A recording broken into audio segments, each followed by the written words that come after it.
Welcome to page 40 and your lesson on cut time. It's also known as Alla Breve traditionally, or cut common time. The more modern way to say it is just cut time. So common time, as you know, represented by the symbol C, is regularly used to replace 4/4.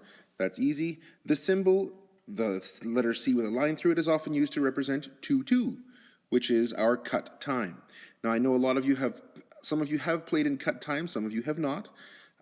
Now, when a conductor conducts à la brève or cut time, they're conducting in 2 beats per bar. It looks like 2/4. It'll look like down and up, down, up. It looks like 2 beats per bar, right? This is how it would look. Okay. There is a famous example of music in cut time, the Stars and Stripes Forever. Da da ba da ba ba da ba ba ba bum. A lot of marches are written in cut time. Now, we can talk about it in class if you're interested to know about why that happens. But essentially, cut time means 2/2. There are 2 half note beats in each bar.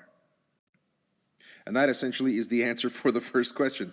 I was explaining it before I even looked at the question. So 2/2 means there are, let me get my pen here, there are 2 half note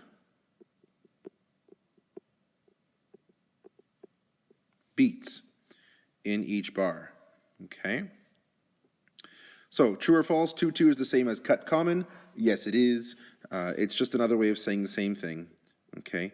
Cut common, cut time, or à la brève traditionally. All right. When you look at the music, though, I mean, even if you just zoom back up here for a second, it looks, I'm sure you'll see that it looks like 4/4, right? It looks like there are 4 quarter notes in each bar, or the equivalent of 4 quarter notes in each bar. Quarter note, quarter rest, half note. That's 4 quarter notes. There's 4 quarter notes. There's 4 quarter notes. It looks just like 4/4. Why are we calling it 2/2? Well, it has to do with how you feel the music. Okay, it's kind of a difficult thing to explain through an online video, I guess. But when we look at music and listen to how it feels, there really is a difference. We'll go through a few examples in class. But essentially, adding bar lines to these examples and adding rests in the examples below, essentially, you want to make sure there are 2 half notes worth of music in each bar. Okay, and for math counting purposes, if you want to think 4/4, it really will look identical to 4/4 time, which of course you all know and love. It's the easy one. Okay. So finish up this little worksheet in cut time or cut common time. Finish by putting the appropriate rest. Now in this example, in this page, it asks you for the rest value. Don't put a note value, put a rest value in each of these examples to complete the rhythms. All right. So one little interesting trivia fact. I know I've said it many, many times in class. So the C means common. Whenever you can replace 4/4 with C, right, in class. And C means common time. Actually, it doesn't. It's just a little bit of interesting trivia that the C represents an imperfect time signature.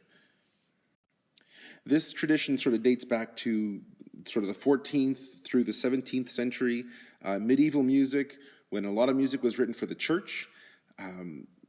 What was considered quote-unquote perfect music was actually in 3, a very slow 3 beats per bar. The number 3, as I'm sure you'll know from history classes and other readings, the number 3 has a lot of ties to religion and religious iconography and that kind of thing. So music in 3 was considered ideal. Okay, back in early notation, they would actually write music. I mean, let's say you had your 5 lines of music, okay, which was new at the time. They would actually have a time signature with a circle. That would be their time signature. The full circle would indicate that this is what's called perfect time. And perfect time was 3/4 time. The number 3 being this divine number that is closer to God and all of this sort of thinking, okay? So the full circle was considered perfect time. And any music that was in this duple time signature, or 2/4 or 4/4, where you had an even number of beats, that's not as, I guess, sacred or as, as close to God. So what they would do is they would write an incomplete circle, right? And so that letter C that we know and are recognized as we associate with common time, it's not a C at all. All it is an incomplete circle, which means imperfect or ungodly, unholy, not as divine time signature, right? If you're interested, I'll post a link to our discussion board on our course page, and you can have a quick little read on the history of time signatures. It is an interesting read. Okay, it's very short, take you a few minutes to read through. Anyway, that's an aside. The important thing here, cut common time, or as we say, cut time, really does kind of look like 4/4 time. Okay, it should. But it really is felt into, and as I said before, we'll talk about how that is felt in class. All right, finish up that worksheet. We'll take it up in class. Have a good day. See you in the next lesson.